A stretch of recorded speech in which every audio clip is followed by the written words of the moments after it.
चलिए जी, आ गया वही समय जिसका मुझे था इंतजार। जी हाँ, अब हम बात करेंगे आपके साथ 6 जुलाई। 6 जुलाई को आखिर ऐसा है क्या? देव शयन एकादशी। वैसे तो एकादशी शुक्ल पक्ष और कृष्ण पक्ष दो होती हैं, हर बार होती हैं, लेकिन ये जो एकादशी है, एकादशियों में बेहद खास होती है। परमात्मा पूजा से नहीं, प्रेम से प्रसन्न होता है। परमात्मा पूजा का भूखा नहीं, प्रेम का भूखा होता है। तो आप सभी का बहुत बहुत स्वागत, अभिनंदन करती हूँ। देव शयन एकादशी यानी कि परम पिता भगवान विष्णु जो है वो अब देव शैया पर यानी कि सोने के लिए जा रहे हैं, योग निद्रा में जा रहे हैं। और ये कब से हो रहा है? ये 6 जुलाई से हो रहा है, एकादशी से आरंभ होता है और इसी दिन से हमारा चतुर्मास आरंभ होता है। तो आप सभी को चतुर्मास की हार्दिक हार्दिक शुभकामनाएं।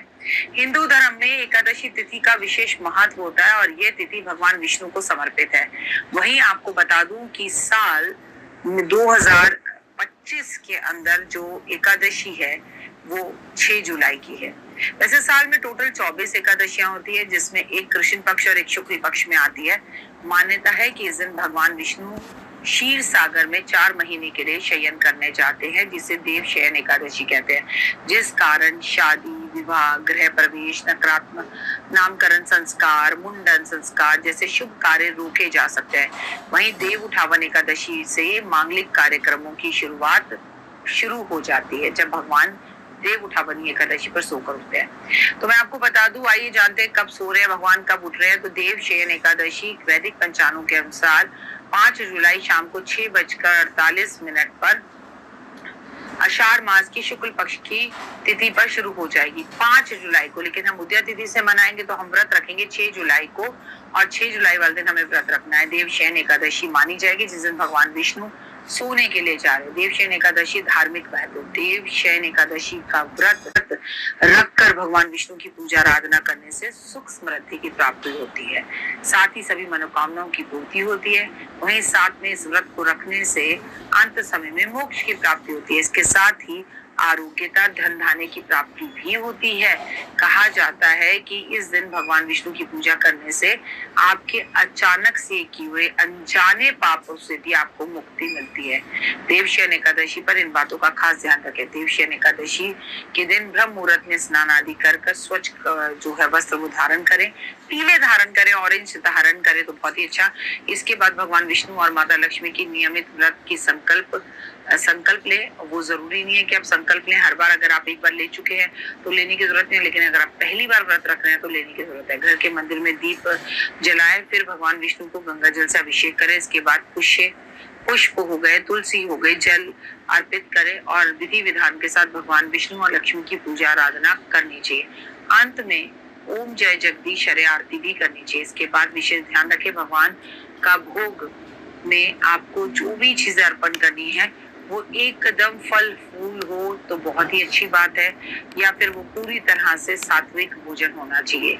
देव शयन एकादशी 2025 हिंदू धर्म में मान्यता है कि इस तिथि एकादशी पर भगवान विष्णु योग निद्रा में जाते हैं और देव उठावन एकादशी बाद में उस कार्तिक मास पर शुक्ल पक्ष की तिथि पे सोकर उठते हैं। ये 4 महीने की होती है।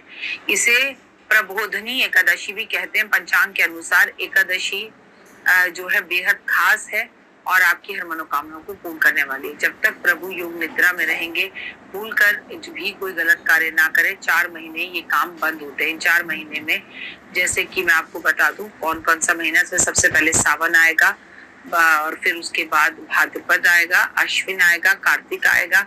मांगलिक कार्य रोके जा सकते हैं, लेकिन चतुर्मास के महीने में बहुत ज्यादा पूजा पाठ करना या धार्मिक यात्राएं करना आपको पूरी तरह से अलाउ होता है। चतुर्मास के 4 महीने में दही, अचार, साग, पत्तेदार सब्जियां, मूली नहीं खानी चाहिए। इनको खाने से परहेज करना चाहिए, फिर इससे पेट संबंधी समस्याएं बढ़ती है। तामसिक भोजन जैसे मांस, मछली, अंडा, शराब आदि पूर्णतः त्याग देना चाहिए, क्योंकि अध्यात्म की तरफ आपको बढ़ना चाहिए। मानसिक शुद्धता बढ़ती है। चतुर्मास में विवाह, सगाई, मुंडन, नामकरण, गृह प्रवेश कार्य जो है वो सब नहीं होते हैं। ये बात हमेशा याद रखिएगा। तो देव शयन एकादशी 6 जुलाई को है और 11 जुलाई से सावन का पावन महीना शुरू हो रहा है, जो कि चतुर्मास का पहला महीना है। अब सावन के महीने में सबसे पहले मैं आपको बता दूं 11 जुलाई से 9 अगस्त तक रहेगा। 9 अगस्त को रक्षाबंधन का हम त्योहार बनाएंगे, और क्योंकि 9 अगस्त 9 नंबर मंगल का नंबर है, तो राखी पर इस बार अपने भाई के लिए मंगल के कुछ उपाय जरूर करें। राखी भी इस बार थोड़ी भारी रहेगी। पहला सोमवार 14 जुलाई को, दूसरा सोमवार 21 जुलाई को, तीसरा सोमवार 28 जुलाई को, चौथा सोमवार 4 अगस्त को। सावन में मंगला गौरी के व्रत भी किए जाते हैं, पति की लंबी उम्र के लिए, कष्ट और तकलीफों को बचाने के लिए, धन धान्य को पाने के लिए। 15 जुलाई को पहला मंगला गौरी का व्रत है, 22 जुलाई को दूसरा मंगला गौरी का व्रत है, 29 जुलाई को तीसरा मंगला गौरी का व्रत है, और 5 अगस्त को चौथा व्रत है। मतलब ये कुछ व्रत हैं जो आप रखेंगे, जो कि मैं आपको बता दूं 11 जुलाई से सावन का पावन महीना शुरू होगा, लेकिन 6 जुलाई से चतुर्मास शुरू हो जाएगा। अब देव शयन, जब देव सोने जा रहे हैं तो इस एकादशी से 4 महीने के लिए कोई नियम बनाइए या तो खाने की कोई चीज 4 महीने में छोड़ दीजिए, या कोई अपना एक नियम बनाइए कि इस 4 महीने चतुर्मास इतना पावन, इतनी पूजा पाठ का दिन, तो भैया मैं 4 महीने लगातार सुंदरकांड करूंगा, या मैं 4 महीने लगातार विष्णु सहस्त्रनाम करूंगा, या 4 महीने में कोई भी धार्मिक यात्रा करूंगा, या 4 महीने में लगातार किसी को खाना खिलाकर खाऊंगा, या 4 महीने में से एक भी दिन मैं नहीं मतलब गुरुद्वारे जाऊंगा, एक भी दिन नहीं छोड़ूंगा जब मैं पूजा पाठ आराधना अर्चना, या मैं 4 महीने के लिए ये कार्य नहीं करूंगा, शराब छोड़ दूंगा, 4 महीने के लिए मैं नॉनवेज खाना छोड़ दूंगा। मतलब कुछ तो संकल्प इस देव शयन एकादशी पर जब भगवान विष्णु सोने जा रहे हैं तो आपको लेना ही चाहिए, और आप ले रहे हैं। दैट्स प्रॉमिस कि आप क्या नहीं करेंगे। इस 4 महीने के लिए लहसुन प्याज खाना छोड़ दीजिए, लेकिन कोई भी संकल्प वही लीजिएगा जिस पर आप खरे उतर सकें और उसे पूरा करें।